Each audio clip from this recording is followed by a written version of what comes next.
Salam jumpa Bapak Ibu trader sekalian, Stock Technician di sini. Hari ini kita ada di tanggal 22 Mei 2023. Oke. Hari ini IHSG bagus ya.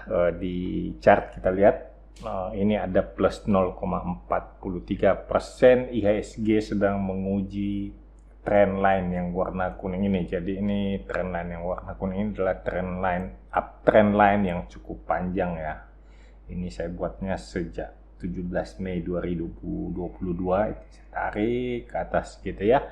Jadi inilah trend line yang sekarang sedang bekerja sebagai resisten. Jadi di sini ini kelihatannya memang ini ada pengujian gitu ya. Kalaupun teman-teman nanti bilang, ya mestinya nggak gitu, mestinya ini ada digeser di bawah sini atau digeser di bawah sini, kan itu bisa aja. Cuman saya udah dari dulu ini gini untuk melihat tren yang sedang terjadi di IHSG, jadi itu adalah trend line saya.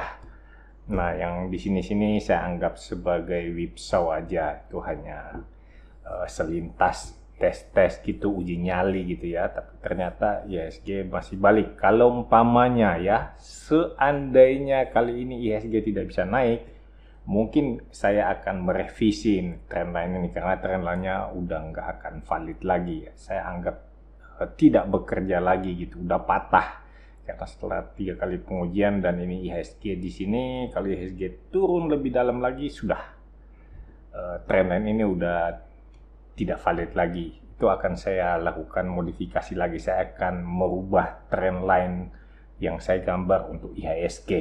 Begitu kira-kira ceritanya. Oke, kita lanjut dengan IHSG. Kita lihat IHSG hari ini bergerak bagus ya. Cukup menarik dengan melihat indikator. Kita lihat ada CCI menyeberang ke atas minus 100. Ini berarti terlihat pembalikan arah pada indikator CCI. Kemungkinan ini kalau beneran valid gitu ya. Kalau beneran valid berarti kita bisa ikutan mulai melihat IHSG hijau. Sampai saat ini saya masih belum percaya. Sampai saat ini posisi saya masih wait and see. Saya belum yakin IHSG sudah naik, makanya saya masih stay calm, masih di luar, masih lihat-lihat keadaan gitu ya, belum terlalu tergesa-gesa untuk masuk. Nah, saya masih melihat apakah benar IHSG bisa naik lagi di atas saya punya trend line kuning. Untuk berikutnya, sekarang IHSG itu ada di 6729, berarti kita punya selanjutnya, kita punya resisten masih ada di sini ya, di sekitar 6.780-an. Ini akan menjadi resisten di sekitar sini, nggak jauh-jauh, ada sekitar 50 poin. Itu akan menjadi resisten untuk IHSG. Kita akan lihat apa IHSG mampu. Jadi sebelum kita melihat resisten itu, kita harus melihat dulu trend line kuning ini beneran bisa dilewati. Jadi saya masih melihat apakah IHSG mampu bercokol di atas trend line kuning. Baru kemudian saya melihat apakah ini saatnya untuk entry atau belum. Itu akan lihat-lihat lagi saham mana yang lebih bagus untuk dibeli. Saat ini saya masih dalam posisi ya maintain aja saham-saham yang sudah saya pegang. Kawan-kawan yang baru ketemu channel Stock Technician, selamat datang, selamat bergabung. Channel Stock Technician adalah channel yang senantiasa melakukan pembahasan mengenai saham-saham di Bursa Efek Indonesia secara teknikal. Jadi kalau teman-teman seorang trader, seorang penggemar teknikal, langsung saja subscribe karena setiap hari pasar kita akan sering-sering membahas saham-saham di Bursa Efek Indonesia. Kawan-kawan juga bisa menuliskan saham-saham yang ingin kita bahas di kolom komentar. Nanti di video berikutnya kita akan bahas. Mari kita lihat ERA. Nah, ERA ini sedang kena di resisten yang warna kuning ini ya. Support ada di sekitar area kotak hijau di 424. Kejauhan, oke. Kalau kejauhan saya kasih yang agak dekat di sekitar 480. Tapi saya sih nggak terlalu tertarik untuk mengatakan support di 480 karena saya cenderung melihat dalam jangka pendek tren ERA ini sedang turun ya. Jadi sini high, di sini lebih rendah high-nya. Kalau di sini ini kita belum tahu, high-nya belum terbentuk. di sini low dan di sini low yang lebih rendah. Jadi ada lower high, ada lower low. Ini saya nggak tertarik untuk membuat support yang lebih tinggi gitu. Makanya saya stay di bawah dengan support di 425 dan resisten saya tetap di sini di 545. Saya cenderung berpandangan kemungkinan era ini masih bergerak sideways, cenderung turun. Dalam tren yang jangka panjang kita masih bisa mengatakan bahwa era sedang naik. Ingat, dalam tren yang pendek ini kita katakan era sedang turun. Sedangkan dalam tren yang lebih panjang memang kita bilang era masih kelihatan naik, higher high dan higher low. Sedangkan low di sini kan belum dipatahkan, belum terbentuk low yang lebih rendah dari low sini. So, kita bisa katakan dalam tren yang lebih panjang era masih naik, cuman sampai kapan era akan bergerak sideways dan membuat new high. Gitu aja kan kita melihat pergerakan sahamnya.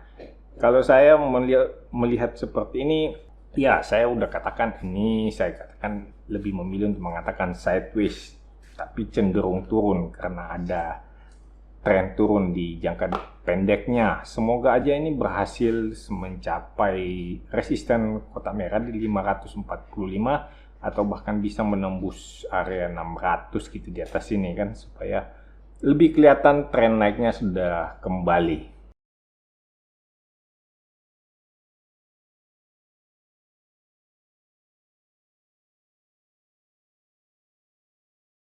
Oke, kita lihat MPMX. MPMX gini, ini MPMX ya. Jadi di sini dia turunnya terlalu cepat dan ini coba untuk naik kembali. Memang kelihatannya sih dalam penurunan ini kita lihat volume transaksi cenderung menurun dibanding pada waktu dia berjalan naik. Di sini itu volume transaksi rata-rata gitu. Jadi dia naiknya dengan slow tapi kok turunnya nggak nyantai gitu ya. Ini agak-agak mengerikan, tapi lebih bagus dia agak turun cepat seperti itu. Trader-trader yang sempat melihat itu buru-buru menyelamatkan diri daripada dia turunnya pelan-pelan, nggak kerasa turunnya, tahu-tahu udah bengkak. Jadi kalau ditanya saya, senangnya lihat saham yang turunnya pelan-pelan atau turunnya langsung jes gitu, nggak nyantai gitu ya. Nah, saya akan memilih lebih enak lihat saham turun secara langsung gitu. Jadi kalau kita punya langsung segera mengamankan diri daripada dia turun pelan-pelan. Biasanya saya terlena gitu. Biasanya masih kecil, tahu-taunya udah gede. Nah, itu agak-agak trauma buat saya, traumatis. Saya mending dia udahlah langsung turun. Kalau memang mau turun langsung turun aja, kelihatan langsung waduh emang turun, mengerikan, segera cut loss gitu loh. Nah, kalau di MPMX ini dalam tren sekarang sih belum ada new low ya. Jadi low-nya itu di sini, ini juga oke lah, masih belum ada new low. Kita masih bisa bilang naik dengan opsi akan membuat new high di atas 1225. Oke ya, kalau kita lihat sih 2 hari ini volume transaksi juga rata-rata saya kira MPMX masih punya kekuatan untuk naik. Hari ini naik 3%. Siapa tahu lagi besok naik 3% kan lebih enak ya. Kalau dari sisi indikatornya kita lihat memang MACD-nya sedang terjadi pembalikan arah ya. Dari MACD masih dead cross, itu sedang berusaha membalikkan diri supaya bisa golden cross. Kalau dari CCI kita lihat ya, CCI ini kita katakan sedang memperlihatkan ciri-ciri sedang naik. Ya, dia ada pembalikan arah di CCI. Saya kira ini secara indikator semuanya terlihat fine. Kita tinggal tunggu bagaimana pergerakan MPMX di hari-hari selanjutnya.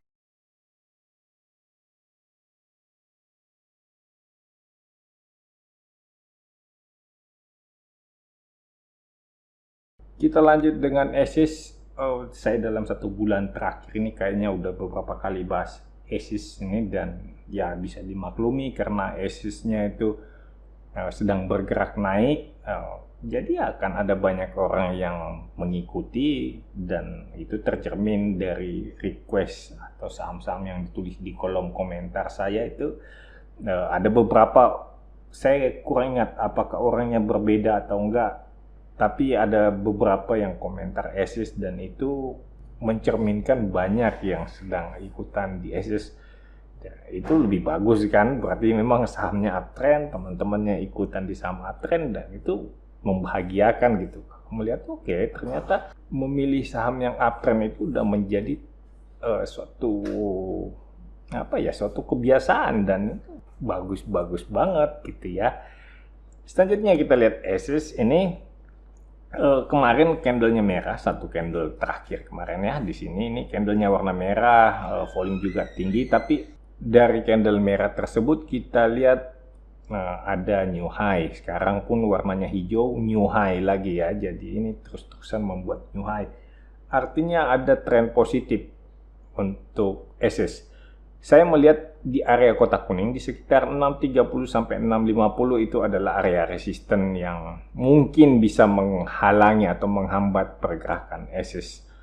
Teman-teman bisa lihat di sini ya. Kalau teman-teman yang belum punya, di sini ada transaksi yang lumayan banyak. Kalau teman-teman yang belum punya mungkin bisa beli SS setelah tembus area kotak kuning ini di sekitar 655. Itu boleh beli dengan target sampai ke area kotak merah di sekitar angka 700. Saya kira tidak terlalu besar resikonya gitu ya. Rewardnya juga udah tidak terlalu menarik karena udah dekat ya dengan resisten. Mungkin kita perlu cari jarak dari support ke resisten yang lebih jauh. Mungkin di atas ini ada ya, kita lihat dulu. Ini kayaknya terlalu dekat. Mungkin dari area resisten di sini untuk sampai ke resisten di atasnya selanjutnya di sini itu mungkin lebih bagus. Dia punya reward to risk ratio ya, dia punya reward terutama itu lebih besar. Ya kalau sekarang kan udah mepet-mepet ya, terlalu dekat, dia punya jarak support ke resisten. Jadi aku pikir nggak terlalu menarik sih rewardnya. Tapi ini masih kelihatannya masih cukup oke ya, masih cukup kuat karena kita lihat di bawah MACD-nya masih golden cross dan ada di atas 0. Masih mengarah ke atas, saya pikir ini masih merupakan pertanda yang cukup bagus untuk SS. Yang udah pegang S hardware ya selamat, nikmatilah tren yang sedang terjadi. Duduk santai, lihat-lihat harganya menghijau mulu tiap hari ya. Begitulah kalau uptrend. Saya kira cukup sampai di sini. Setelah kita merayakan IHSG yang hijau, kita akan ketemu lagi besok. Salam cuan untuk kita semua.